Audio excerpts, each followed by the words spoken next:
שלום חבר'ה, היום נלמד אתכם איך להוציא קלף חתום מהרגל.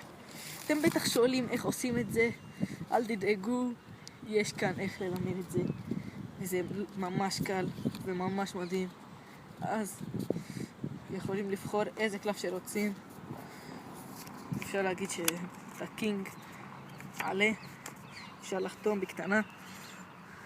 אוקיי? עכשיו נערבב.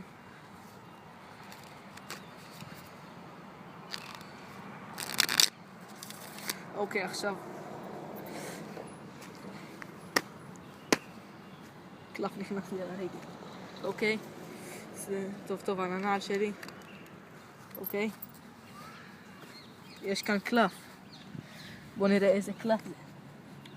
זה הקלף שלכם עם החתימה. תודה. כאן באתר יש את כאן בדיסקריפשן יש את האתר. מקווה שנהנתם, מקווה שתלמדו ונראה אתכם.